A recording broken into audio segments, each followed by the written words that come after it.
Hello, and welcome to the Biomass Magazine podcast. I'm your host, Anna Simet. We are here live at the International Biomass Conference and Expo in Nashville on the trade show floor. My guest on this episode is Jurgen Jesenko, and he's managing director at FLOYD BioEnergy. Jurgen, hello, and welcome to the podcast. Hello, thank you, Anna, for having me. We're so glad to have you. So let's talk a little bit about the company origin and FLOYD Holdings. FLOYD BioEnergy only came into existence in early 26, but the technology is much older. Can you walk us through the connection to Glock Ecotech and then how FLOYD Holdings Group provided the foundation to rescue and scale this Austrian IP?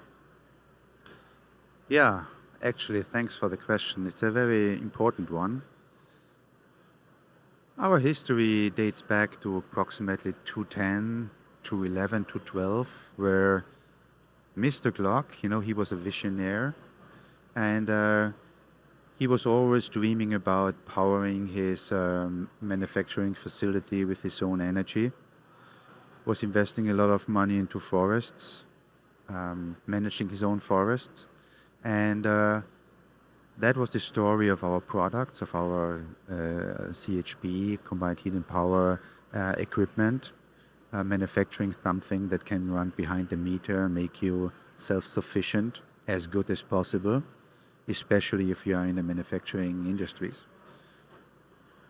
And as we are a global company, we try to find global footprints with our technology from Japan via Europe, Scandinavia to North America. And in the course of that journey, we also met Dane Floyd from FLOYD Holdings and understood what he's doing with BE&E and ViberPro and also with the EPC part. And actually, we were planning to enter the North American market with him as our partner. It's more partnership than a distributionship kind of cooperation that we were planning. That was all good, so he understood what we do and where we are coming from and what our technology is all about. And then Mr. Glock passed away at Christmas in 23. And after that, obviously, the reorganization happened and the company Glock started to focus again on the core business. The visionary was gone. Now somebody has to take over, and that one was focusing on what went well for over 40 years. So at that time, that was a corporate decision, and within that decision, a glimpse of an eye afterwards, we tried to call those that were in favor of our technology that we worked together with over a couple of months prior, and Dane was one of those. He was always very motivated. He's also a kind of a visionary, trying to find, the right additional products to his portfolio that, that also closes some holes here or there, missing parts. And caught up, he was immediately positive, and from there, the rest is history. We licensed the technology, we rented the facilities, we took over the material, we preserved the know-how by hiring back a couple of key associates, so up to 20-25 people. So basically, it's now the same site, the same people, the same technology, but a different owner, and we are happy and proud being part of that organization now. Great answer, Jurgen. So the F60 CHP delivers 4 simultaneous outputs: electricity, heat, biochar, CO2 sink certificates. What makes the fixed bed downdraft gasifier fundamentally different from conventional biomass CHP systems? And then why does hot extraction above 600 degrees Celsius matter so much for biochar quality? Yeah, that's another interesting one. Today is March 31st. I think it's now 5 p.m., right? Or a little bit after 5 p.m. So I've already spent a couple of hours on the conference listening to the one or the other presentation. And it's fascinating. when I listen to the numbers on CO2 certificates, numbers on biochar, US on the ton of biochar. So if you have high quality biochar available in the North American market, but not only in the North American, if you can qualify for carbon sink certificates, especially with high quality biochar, you have a very good ratio on the char to biocarbon ratio, by the way. You can make some very good additional revenue. That revenue basically pays for the OEM of the machine. Once it's paid off, afterwards it's almost free energy. So one of the key advantages of our small-scale CHP, basically, because compared to the multi-megawatt projects that you have in North America, it's a small scale, but it's the right scale for operating behind the meter, is that we produce extremely high-quality biochar. We have an H/C ratio of 0.05, so stability factor is enormous, more than 10,000 years, without decomposing on the carbon. So this is very important. And our downdraft gasifier handles the material, the temperature ranges, the char flow in a very gentle way. We have a very stable high temperature operation. We have a high temperature filter operation, and we extract biochar before we go into the first heat exchanger and really reduce temperatures and start to condensate tars. So biochar is not in contact with any condensated tar at all. Doesn't get polluted in any way. It stays on a very high quality level. And I think this is going to be a key differentiator here in the North American market, especially if you're operating behind the meter as a farmer, for example, or a chicken breeder, or anyone else who wants to utilize 360 degrees economy in the best possible way for the highest possible efficiency that he can make out of this waste material. Okay, so let's talk a little behind the meter economics. Jurgen, your presentation, which you gave earlier, shows that the F60 can deliver electricity at roughly 25 to 35% of grid cost. So how does the behind the meter model actually work in practice? And then what role does the battery storage system play in pushing self-sufficiency above 95%? Yeah. Behind the meter operation is a fancy word. On one of the panels today, I heard about a 5 megawatt plant that was operating on an island mode in Canada somewhere. My question to the speaker was, what is he doing off peak with the electricity, and how do they power up? Well, to power up, they need basically diesel engines, huge ones. And off grid, basically they have to destroy energy because it's not used. It's simply too much. So balancing the energy production with your customer load need is extremely important. You have to produce the amount of energy that is needed, slightly below that maybe, but you don't want to overproduce kilowatt hours that are then wasted. So we want to convert waste biomass into valuable self-sufficiency power and not creating additional waste products by waste energy. So that's why our CHPs are dimensioned in a way that they can be applied to your load curve of your company. So if you, for example, have a base load of 200 kilowatt, then we have to get in with about 3 CHPs, being slightly below the demand on the base load. Try to use batteries to load to store our excess energy that happens, in night or on the weekend or on a bank holiday when the company is not operating. You have to have excess energy because CHPs are simply operating constantly. So we store these in smaller batteries, not huge ones. We also can load balance our CHP by 30%, so we can drop the energy output by 30%. can store the excess in the batteries, and can get pretty close to the demand curve of the customer, and, really fitting to his needs. And if you have waste material available, let's assume now biomass is almost not a factor in your equation of cost of energy, maybe a little bit of a handling fee, and the CHP is paid off, then basically the biochar and the CO2 certificates pay for OEM, and the rest is free energy behind the meter for 200% self-sufficiency. That's what we are focusing on. Very well explained, Jurgen. So you claim that the system's genuinely carbon negative, not just carbon neutral. Can you explain the science behind that, and how does it translate into a certified CO2 sink? And what's the value per year per unit? Yeah.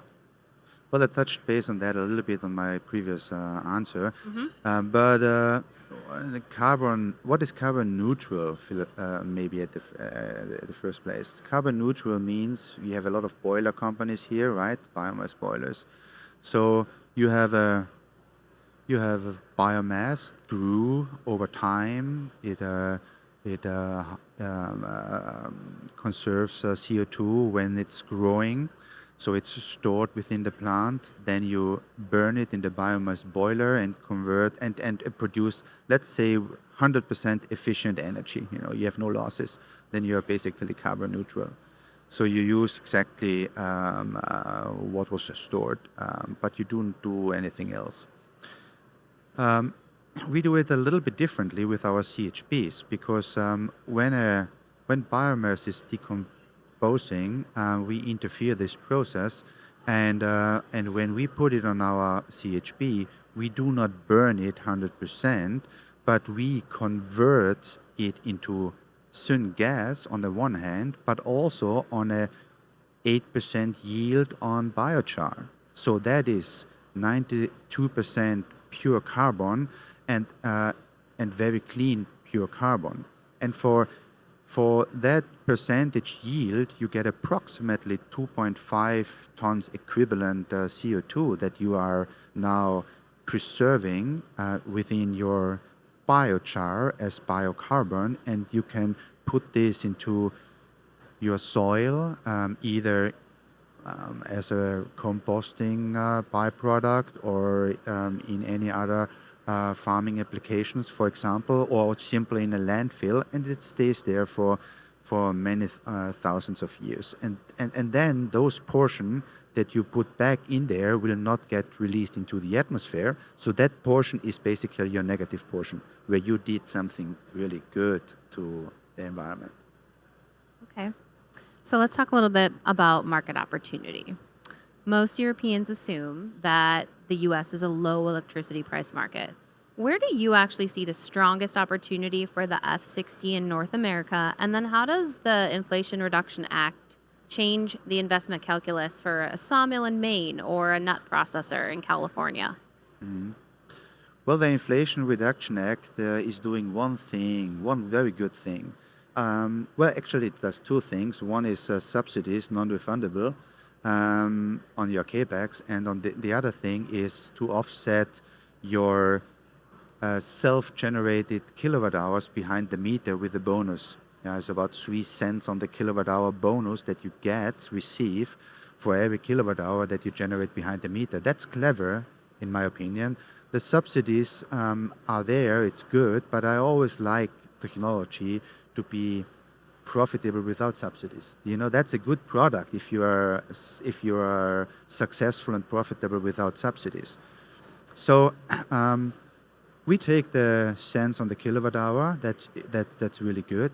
And yes, I'm coming from Europe, and over many years, even until today, for those who are not here in the US, we still think that energy is basically free of charge here. Electricity doesn't matter. It's almost not a cost factor. My daughter is at the moment on an au pair year in California. I visited her. I was shocked about the prices, the energy prices, talking about talking with our suppliers on the filter candles that are based in California, and with other guys from the industry about the electricity costs, and they are by far exceeding average European levels already. So this is something which